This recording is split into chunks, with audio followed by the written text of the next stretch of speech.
Chegou a hora da gente receber ele, Jason Vieira, economista-chefe da Infinity Asset, chegando aqui na nossa programação. Jason, em primeiro lugar, quero agradecer a sua presença, sempre muito bem-vindo aqui à BMC News. Primeira vez que falamos este ano, então feliz 2023 para você.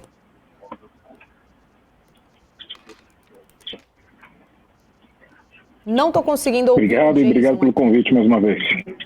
Obrigada. Agora sim, agora chegou o sinal aqui. Obrigada, Jason. Queria começar primeiro aqui falando contigo, né, sobre o documento do Banco Central. A gente estava falando mais sobre este assunto mais cedo, sobre o estouro da meta, inclusive, da inflação pelo segundo ano consecutivo. O próprio Campos Neto acabou falando principalmente das questões internacionais, que tem influenciado bastante os preços no Brasil. Queria entender a sua visão, como você avalia esses impactos, se isso você acredita que realmente possa trazer consequências para 2023.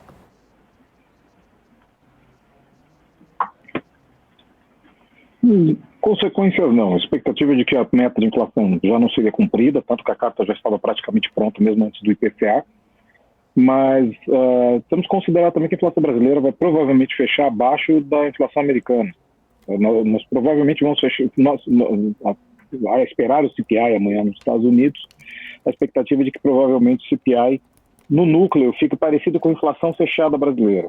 Foi ruim, foi um número ruim, óbvio, mas tem todos os elementos condicionantes do cenário internacional que acabaram trazendo isso. Infelizmente não tem o que se mudar. O que talvez mude agora é entender o papel da China em 2023 e se isso vai efetivamente influenciar as commodities. Já que você tocou em China, queria falar um pouco mais sobre isso, né? Porque tem toda essa perspectiva agora realmente da reabertura da China. Eu sei que você fala muito em relação a isso, né? Queria até falar um pouco mais, inclusive, do retorno dos próprios turistas chineses, que eles têm um significado muito importante também para a economia global como um todo, né? A gente sempre fala muito da presença que ficou durante esse período da pandemia restrita, né? Não houve exatamente esse consumo dos turistas chineses. Eu queria entender um pouquinho mais, embora essas viagens internacionais não tenham retomado com a mesma força como era pré-pandemia, mas há uma expectativa e uma força muito grande, principalmente para alguns setores, né, do consumo, e isso acaba abastecendo indústrias, né, empresas que realmente dependiam muito desses turistas chineses. Você acredita que isso possa trazer realmente aí uma mudança, principalmente uma ajuda, um fôlego de repente aí para essas indústrias, economias que dependiam muito desse turismo?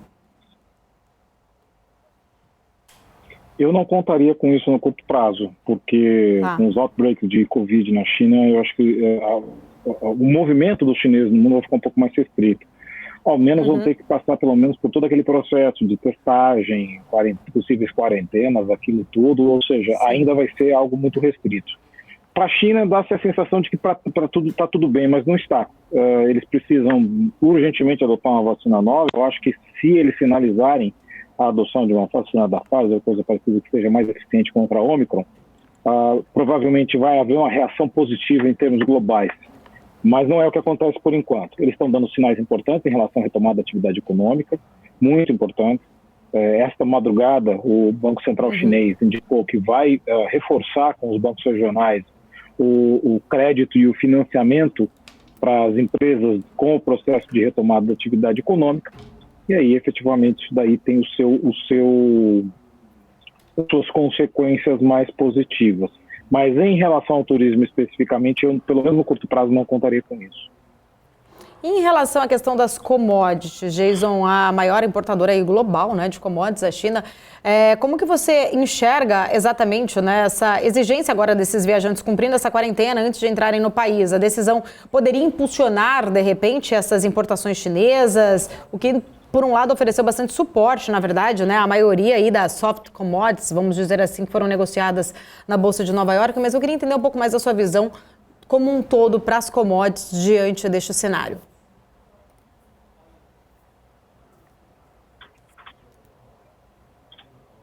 As commodities, elas têm uma perspectiva mais positiva se a gente for observar um cenário com China sendo um driver de crescimento para esse ano. Tanto que nós estamos vendo uma puxada no minério de ferro, uma puxada no petróleo, boa parte baseado nesses sinais de abertura que tem de lá. E os mercados emergentes, eles tendem a se beneficiar juntamente com a China, dado que as economias centrais muito provavelmente vão sofrer com recessão neste ano, dadas as elevações de juros e o processo ainda intenso de aperto monetário. Alguns bancos centrais estão tentando se tornar mais lenientes, ou seja, estão observando deflações com o Banco Central Europeu e tentando dizer que já chegou o pico inflacionário, mas o caso europeu é muito mais emblemático, porque basicamente toda a redução de inflação deles ficou baseada na queda do preço de combustível, e é muito frívolo isso, porque o restante da inflação, especial a inflação de alimentos deles, está no pico histórico, maior alta do bloco.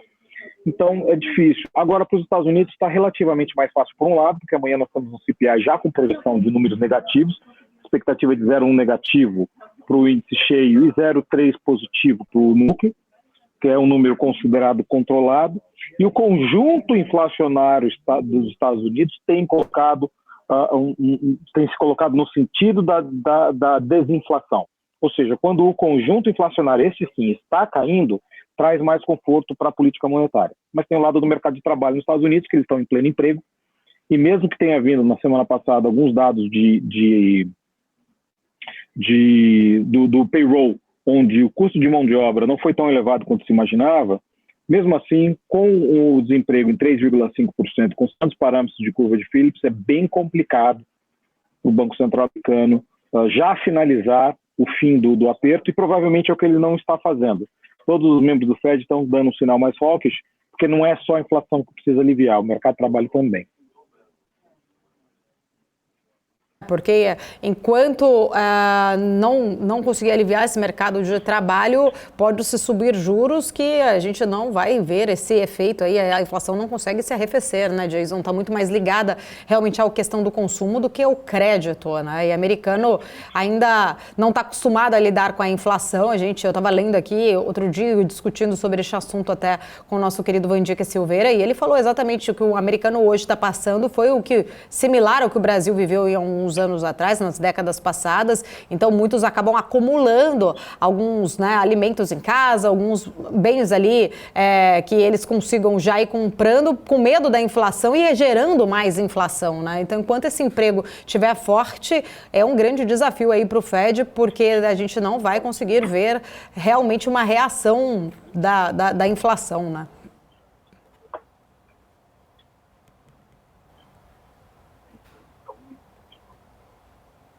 Acho que a gente perdeu o sinal aí. O americano costumava fazer dispensa, coisa que aqui no Brasil a gente também costumava nos anos 1980, 1990, que é... Alô? Pode falar, Jason. A gente está com um delay bem grande aí, por sinal, mas ele está agora fazendo... Ele sempre costumou fazer a tal da dispensa, mas isso é mais voltado... O americano, ele tem o costume de fazer dispensa nas cidades menores, ou seja, comprar em grandes quantidades, estocar, mas isso era só por uma questão de conveniência, porque as pequenas cidades nos Estados Unidos têm distâncias muito grandes, como Miami, apesar de ser uma cidade grande, tem distâncias muito grandes, então tudo é melhor você comprar de uma vez, diferente, por exemplo, de Nova York ou Los Angeles, que são maiores e têm maior acesso, então as pessoas faziam estoques menores. Agora essas dispensas, ou seja, essas destocagens estão acontecendo nas cidades grandes. E é parecido com o que nós fazemos nos anos 80 aqui no Brasil, que era uma forma de reduzir o impacto inflacionário no curto prazo, ou seja, compra logo, porque sabe que o preço vai estar mais caro no dia seguinte.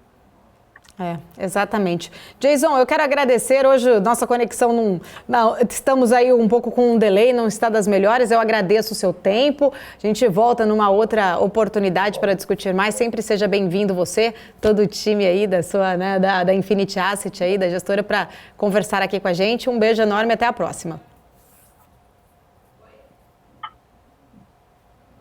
Obrigado, até a próxima. Até mais, valeu, tchau, tchau. Gente, 10 horas e 44 minutos, vamos